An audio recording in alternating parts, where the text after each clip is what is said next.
Agar to'xtasa shunday videolar chiqishini istasangiz, videoga like va obuna tugmasini bosishni unutmang va izohlaringizni kommentariyalarga yozishni unutmang.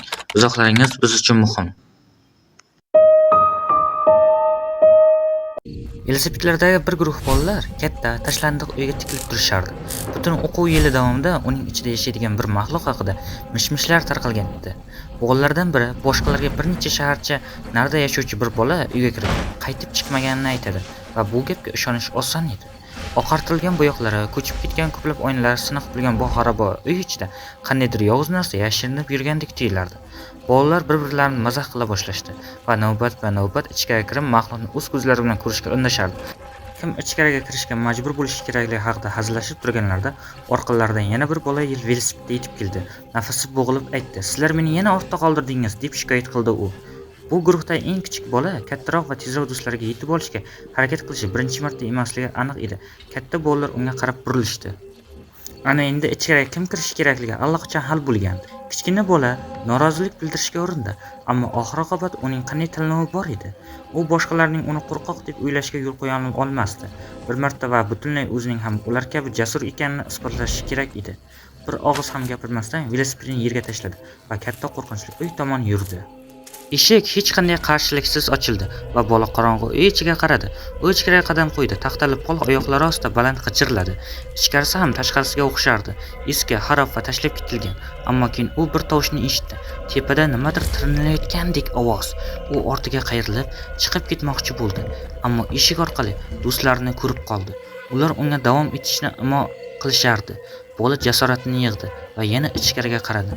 U ularga qanchalik dadil ekanini ko'rsatib qo'ymoqchi edi. U zinadan yuqoriga ko'tarila boshladi. Har bir pog'oni bosilganda nola qilgandek g'ichirlardi. U yuqoriga chiqib, yana bir nechta xonalarga olib boruvchi maydonchaga yetdi. Har bir xona chang va chiqindiga to'la edi. Ko'plab devorlarga graffiti chizilgan, atrof esa axlat bilan qoplangan edi. Ammo maydonchaning narigi chetida yana bitta xona bor edi va uning eshigi yopiq edi. Tashqarida turgan bolalar yuqori qavat oynalari orqali bolaning uy ichida yurganini ko'rib turishardi. Endi ular kulishmayotgan va maza qilishmayotgan edi. Aksincha, uning bu eski uy bo'ylab qanchalik jasorat bilan harakatlanayotganini hayratda qolishgan edi. Hech biri buni ovoz chiqarib aytmasa-da, u ularning hurmatini qozonayotgan edi. Bola yo'lak oxiridagi yopiq eshik tutqichini ushlab asta-sekin ochdi. Birdan bola qichqirib yubordi va orqasiga yiqildi. Ichkarida yashirinib yotgan mushuk vahimaga tushib ochiq derazalardan biridan sakrab chiqib ketgan edi. Bola kulib yubormasdan turolmadi. Albatta bu shunchaki. Bola yana qichqirdi, chunki uning ostida pol birdan qulab tushdi va u vayronalar bilan birga birinchi qavatga yiqilib tushdi. U yiqilishdan karaxt bo'lib qoldi, ammo keyin yana qichqira boshladi, chunki bu pol ham qulab tushdi. Havoning o'pkasidan chiqib ketishi sababli uning baqirig'i bosilib qoldi va u podvol poliga urildi. Bolaning tanasi ko'kargan va og'riyotgan bo'lsa-da, qo'l va oyoq barmoqlarini qimirlata olardi. Demak, u falaj bo'lib qolmagan edi va hatto biror suyaga ham singmaganga o'xshardi. Balki u yaxshidir? Yo'q, u umuman yaxshi emas edi. Chunki birdan nimadir uni poldan ko'tarib oldi. Ko'zlari podvol qorong'uligiga moslashgach, uni nima ushlab turganini ko'rdi. U yarim odam, yarim mashina edi. Metal va go'shtdan tashkil topgan ulkan, jirkanch aralashma. Bola endi qichqirishga ham qo'rqardi. Maxluqning qimirlamaydigan, o'likdek ko'ringan ko'zlari to'g'ri uning ko'zlariga tikilgan edi. Uning yuzi go'yo odam bosh suyagi shaklidagi metal karkas ustiga teri tortib qo'yilgandek ko'rinardi. Bola faqat tomosha qila oladi. Maxluq o'tkir metal barmoqlarini ko'tardi va bolaning sochlaridan changni qoqib tashladi. Bola ingrab yubordi. Ammo bu mavjudot unga zarar yetkazmoqchiga o'xshamasdi. Birdan maxluqning yuziga o'rnatilgan kichik qurilmadan chiqayotgan jarangdor robot ovozi sukunatni buzdi. U qandaydir arabcha so'z edi. Bola tushunmadi, ammo robot odam dahshatli boshini yon tomonga qiyshaytirib, xuddi shu gapni yana takrorladi. Bola hanuz hayron edi, lekin negadir bu mavjudot unga zarar yetkazmasligiga ishonch hosil qila boshladi. Ammo qo'rqib yurgan maxluq shu edimi? Podvolda yashayotgan, noto'g'ri tushunilgan yarim odam, yarim mashina. Robot birdan seskanib ketdi. Kimdir uning boshining orqasiga qattiq narsa bilan urgan edi. U bolani chetga uloqtirdi va burilib qaradi. Qarshisida bolaning do'stlari turishardi.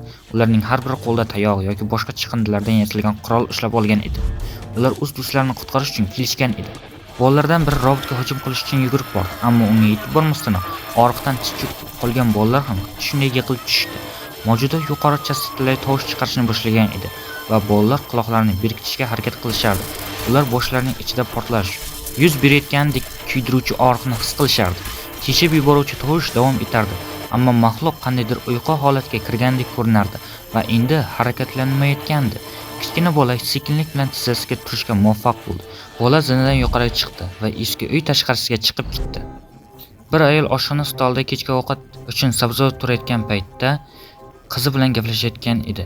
Shu payt orqa eshik shiddat bilan ochilib ketdi. Eshik oldida uning o'g'li, o'sha kichkina bola turardi. U zo'rg'a "Maxluq, podvalda maxluq bor" deb pichirlashga ulgurganda yerga qulab tushdi. Quloqlari va burnidan qon oqib chiqardi. So'ng butun tanasi qaltirab, tirishishni boshladi. Mahalliy politsiya bo'limida bir ofitser telefonda gaplashayotgan edi. Tushunarli, ha, bu juda g'alati ekan. Metal odam dedingizmi? Shunaqami? Darhol u yerga odam yuboraman. Hech qayerga ketmang. Politsiyachi telefonni qo'ydi va atrofga qaradi. Hech kim yaqin emasligi va uni tinglamayotganiga ishonch hosil qilgach, cho'ntagidan mobil telefonni oldi. U yoddan biladigan raqamni terdi va narigi tomonda deyarli darhol javob berishdi. "Ha, bu dala agenti Patch", dedi politsiyachi. "Bu yerga zudlik bilan tutib olish guruhini yuborishingiz kerak. Yaxshi tayyorlangan guruhni ham.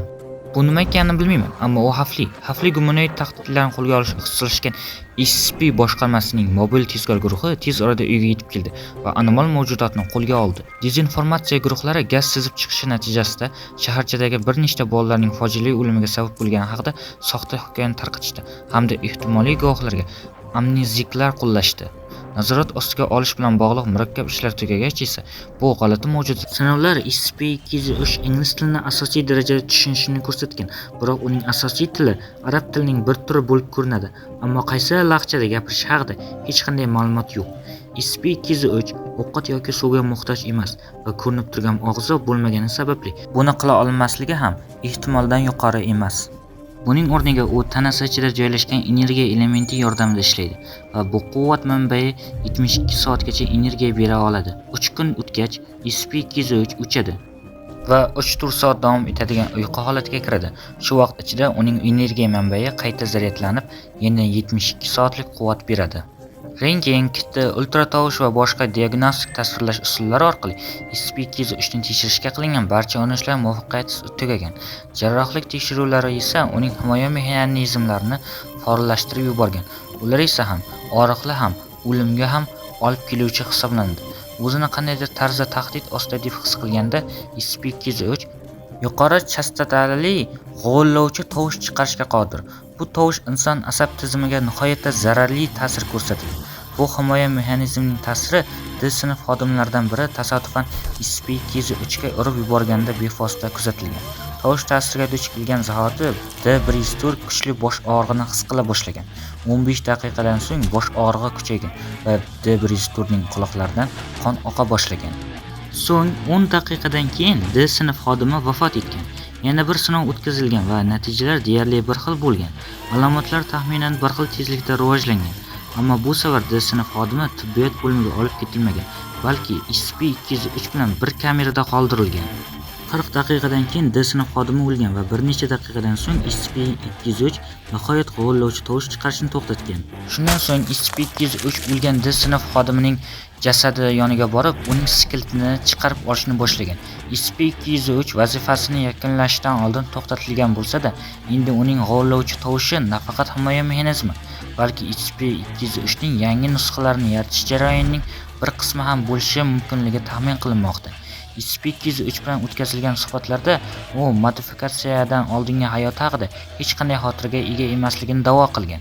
Uning aytishicha, hozir u deyarli doimiy og'riq va sarosima holatida yashaydi va batareyasi tugab, dam olish holatiga kiradigan paytlar uning mavjudlik azobidan yagona qutulish yo'lidir. Shuningdek, u himoya mexanizmi faollashgandan keyin nima sodir bo'lishini eslamasligini va kamerasida qoldirilgan D sinf xodimining jasadiga nima qilganini ham bilmasligini da'vo qiladi.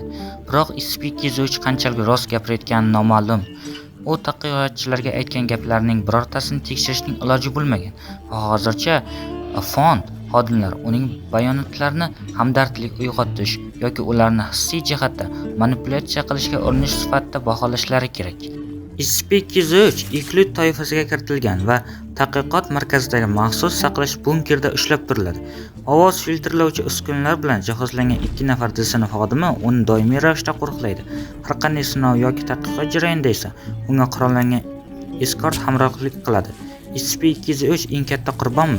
U o'z irodasiga qarshi ravishda odam va mashinaning qo'pol qorishmasiga aylantirilgan oddiy insonmi? Balki SCP-203 da ko'proq narsa bordir yoki aksincha kamroq. SCP-203 hammamizni aldayaptimi? Bu qiynoqqa solingan temir rog' aslida metall maxluqdan boshqa narsa emasmi? So'nggi qurbonning terisini niqob sifatida kiyib olgan mavjudotmi? Ehtimol ko'proq tadqiqotlar olib borilgach, bir kun kelib javobni bilib olarmiz. Endi esa obuna bo'lishni hamda bildirishnomalarni yoqishni unutmang.